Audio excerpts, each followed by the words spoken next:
Мина времето, когато смело провъзгласяваха съединението прави силата. Сега вече и децата знаят, че единна и неделима България не съществува. Че тя отдавна се е разделила на две противоположни класи. На капиталисти и на пролетариат.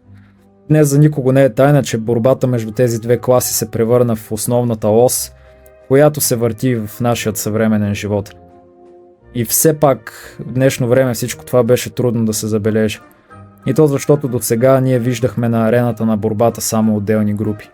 Групи, които често не знаят какво искат или за какво точно се борят. Групи, които следваха глупци или предатели в зародиш, които не следваха идеали или логика, обещания. А най-вече сакралното обещание, което им вдъхваше жалката надежда за бъдещето. А именно, че някой ще дойде и ще ги оправи. А те си ги оправяха вече 35 години. 35 години гледам едно и също нещо. Кучетата си лаят, колелото се върти, а безмозъчните плебеи ходят напред в триумфален марш, газейки в реката от клишета, която се оказа по-плитка и от умовете им. Те винаги се връзваха някакси на най-скандалната и лекомислена пропаганда, без дори да получават нищо в замяна, без даже да виждат каквато и да е форма на резон. А малцината с критична мисъл и логика бяха просто удавени в морето от простащина и от абсурди. Но най-големият абсурд, който успях да видя, е именно начинът, по който капиталистите успяха да залъжат огромна част от пролетарията в това да са уверени и да го защитават толкова яростно, колкото не биха защитавали и собствените си семейства. Това е налог в човешката история и не само в нашата страна. Аз за първи път виждам толкова много бедни плебеи, които искат да защитават гледната точка на един привилегирован свръхбогат елит, който винаги е гледал на тях като на унтерменшове. Този същ елит успя да излъже цялата работническа класа, че социалната иерархия на съвремието е нещо, което винаги е съществувало и че то е естественият ред на нещата. Така просто видиш ли трябва да бъде. Техните реални проблеми са второстепенни и те трябва просто да приемат това като факт. Или поне да спрат да се оплакват. Погледнете, например, протестите от последните седмици. Или като цяло всички протести за последните 35 години. Вижте жалките и глуповати искания на хората там. Като се абстрахираме, че огромна част от тези хора са отишли там на базик. Вижте какви просто желания имат към управляващият ни елит. Желание за демокрация, каквото и да означава това, за съдебна реформа, сякаш ще разбират нещо от нея, за още жалка бюрократщина. Даже някакви типове видях, които искаха премахване на данък дивиденд. Извинявам се, но от кога вие панелкаджи и вечерящи кремвеши с лютеница и дюнери получавате дивиденд? И изобщо знаете ли какво означава данък дивиденд? Разбира се, че не. Но някой го е казал в говорещата кутия, която те имат в холовете си. И българопитеците са го попили. И започват да го повтарят в жалкият си опит да се направят на много умни и на много информирани. И така действа системата. Взимаш едни глашатаи и едни псевдоинтелектуалци, поставяш ги в телевизията и в социалните мрежи и те започват да говорят глупости, които разсейват вниманието на обикновените хора. И започват да пълнят главите на хората с префарцонени глупости и кухи клишета, с които целят да отклонят вниманието им от истинските им проблеми и от простичката истина. А истината, драги българопитеци, е, че вие сте бедни. Вие не можете да си позволите дори свой собствен дом и живеете с родителите си на 30 плюс години.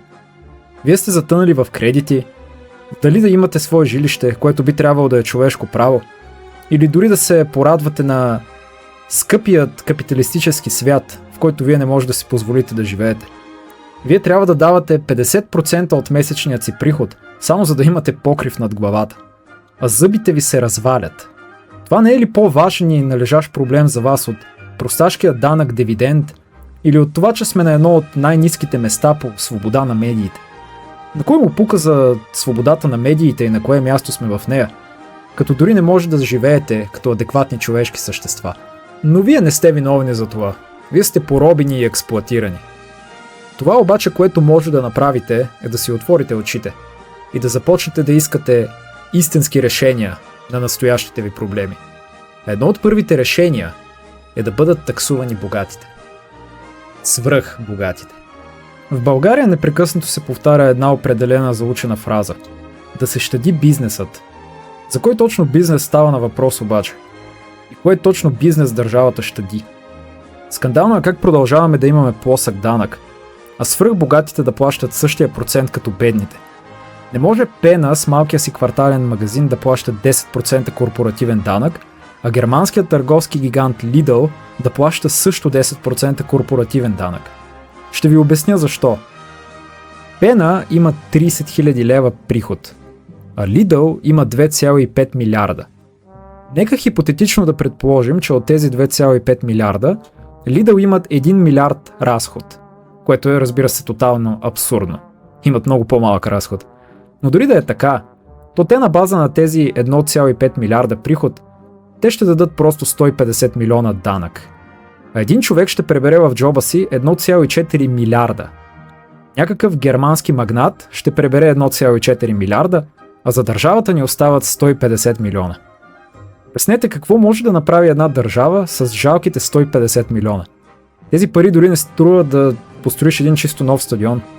Дори хипотетично да предположим, че някой дебелак в костюм няма да ги открадне, разбира се. А Lidl е просто една компания. В България има поне 50, които имат приход над 700 милиона. И е крайно време те да започнат да плащат по-висок корпоративен данък. Ако Lidl, Kaufland, Billa, A1, Viva.com, всичките големи шитбетове и всичките големи банки платят само 25% корпоративен данък, държавата всъщност ще изплати външния си дълг за 3 години. Това е, разбира се, ако направиме 15% увеличение на данъкът печалба. Тук кучетата на буржуазията ще започнат да лаят и да дават своите аргументи в кавички, защо таксуването на свръхбогатите няма да бъде добра идея.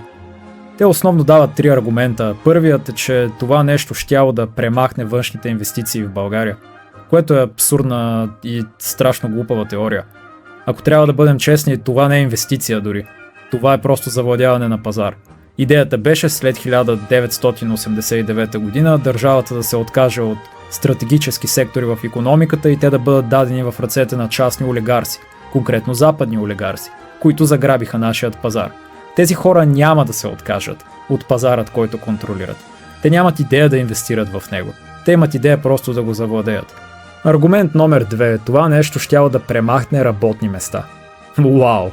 Защото на кой от нас мечтата му не е да бачка от сутрин до вечер като касиерка в Kaufland? Не знам за вас, но това определено е моята мечта на работа. Нямам търпение да стоя на каса и някакви хора от етносът Хикс или някакви смърдящи на чесън ганьовци да ми се карат, че съм пропуснал да им върна 6 стотинки ресто на кутията им с яйца. И аргумент номер 3. Това нещо ще доведе до увеличаване на такси и на данъци от страна на корпорациите. Държавата е напълно способна да регулира цени. Цени на стоки, както и цени на такси. Въпросът е, че тя не го прави. За това нещо се изисква политическо желание и воля, което определено нашият политически елит няма. Той получава подкупи и то доста тлъсти подкупи от тези инвеститори, които му плащат да си затваря очите. Сделката е ясна. Ние си затваряме очите, а вие продължавате да експлоатирате плебеите. Защото на кой му пука за тях? На кой му пука за работническата класа? Тя е създадена да търпи, създадена е да бачка и разбира се, ако може да се оплаква по-малко, това би било най-идеалният вариант. А дори и на самите плебеи като че ли не им пука. Даже много от тях ще ме атакуват яростно за това, че си позволявам да критикувам белите им господари. Интересно как същества, които са толкова ангажирани и вманиачени в просташкия си битовизъм, са готови да защитават абсолютно всичко освен него. Даже огромна част от тях се кефят на факта, че държавата ни е, в това число дори и самите те са експлоатирани. Да имаш държава и достойно съществуване не е модерно. Важно е да си corporate shithole роб и да спазваш дневният ред. Самозалъгваш се, че си в някаква средна класа, докато всъщност си един цървул. И тук дори идва истинският въпрос. Заслужават ли тези хора по-добро бъдеще? Май по-добре наистина да се борят за истински важните за тях каузи. Като да махнат охраната на Пеевски. И после тези същите липтарди и безмозъчните чалгари, които им се водят по акъла, само за да се преструват, че са хора с политическо мнение, се чудят защо в хазната няма пари и защо данъците им са толкова високи. Ами защото някой трябва да плаща на Пена пенсията и на куките заплатите ганя. И този някой няма да е Lidl, а ще си ти. След като реши, че няма нужда от мегапроекти в енергийния сектор като АЕЦ Белене и Южен поток, Защото ще ли да са руски? След като реши, че всички стратегически сектори на държавната икономика трябва да са в частни ръце, а не в държавни. След като продаде държавата си за банани. Този, който ще трябва да плаща, си ти. Жалко, че не можехме да плащаме с простотия. Тогава може би щяхме да колонизираме в момента Марс.